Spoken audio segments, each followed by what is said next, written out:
The other thing the charter calls for is an independent internal audit division to review our books in real time as we go on. We're in the process of building the plan for that internal audit. Steve Letsky from the county is on it. We also have a number of individuals from the private sector that run auditing companies or run internal audit divisions in large companies that are working with them to figure out how to do that.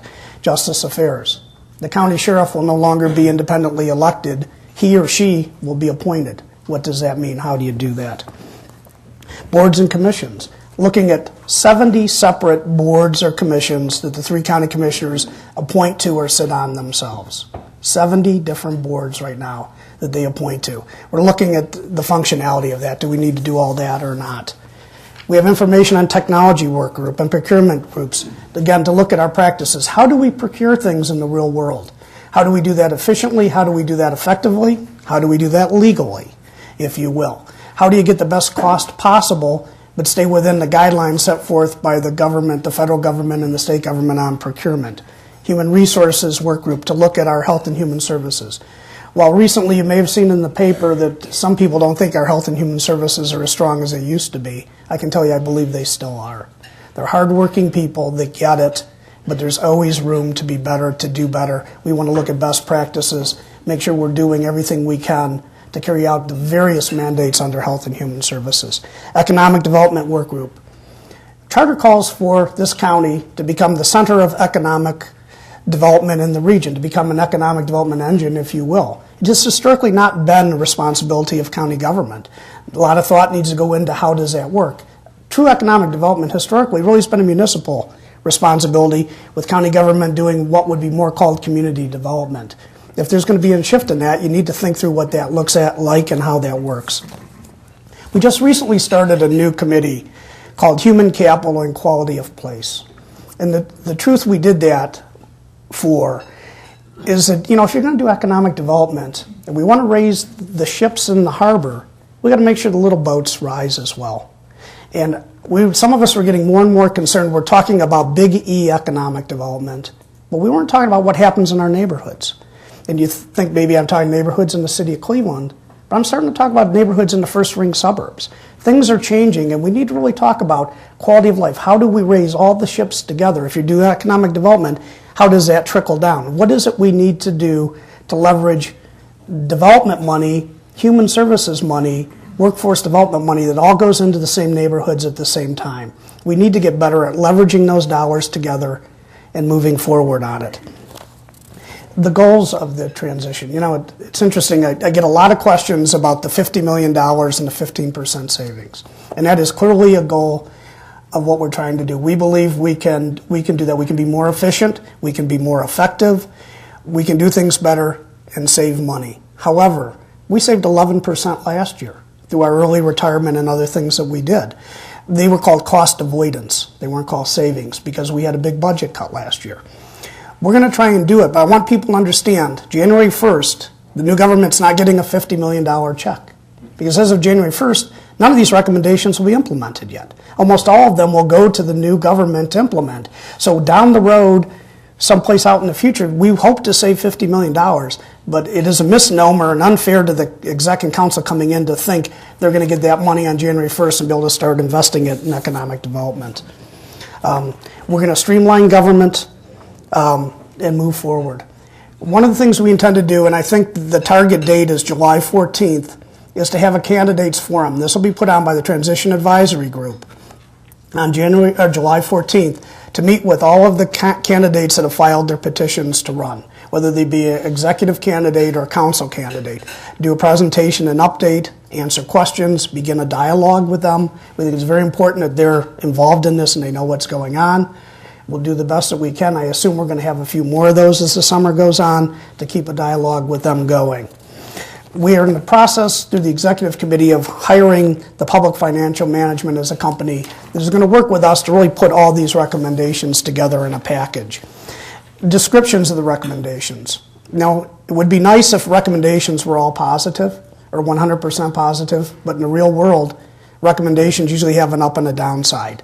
I think it's important that people that are reviewing these recommendations know what the positive is, but also could know what the harm that could be done or the other changes that will be required to be made, because things just aren't that siloed in the real world. Usually a change has tentacles into other places, and we intend to be looking at that. Revenue and expenditure impact of what we want to do. It's going to cost us money. I've been pushing for a enterprise financial system for our entire financial structure in the county. That's a great idea. I think it's my idea. However, I can tell you it's expensive. It's also very expensive, and someone has to vet the expense of that versus the outcome and down the road what it's going to mean for us. That's what I mean by there's an upside and a downside. The responsibility of officials and administrators. The structure of county government is going to change. Absolutely going to change. We have to look at that. I mean, I know there's a big dialogue about how many staff people will the new council have. Well, that's just somebody's idea. The truth is, the new council will decide how many staff people they have in conjunction with the new executive, to be quite honest with you. I can tell you what I think. It doesn't matter. It's really up to them when they come in. We want to look at best practices, have those involved in all areas of county government, and a timeline for development, procurement, and implementation.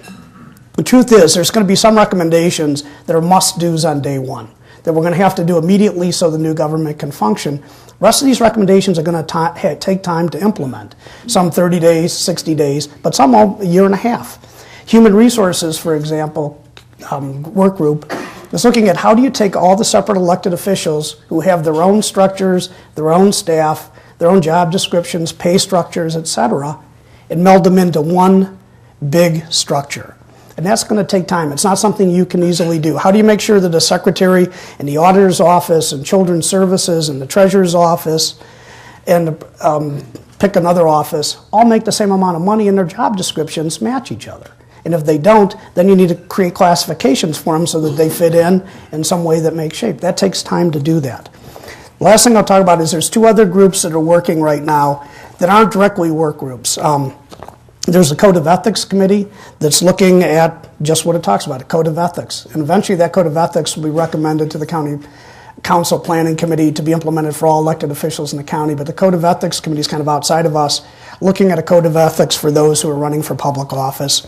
Campaign finance reform is looking at finances when you're running for public office. That's also outside of the direct county transition. And with that, I think I've gone over my time. Sister keeps flashing at me. I'm gonna hand it over to my good friend Randy McShepard, who until 3 or 4 months ago, when he answered a phone call from me, probably didn't know who I was from Adam. And I think he's decided he's never going to answer a phone call from me again.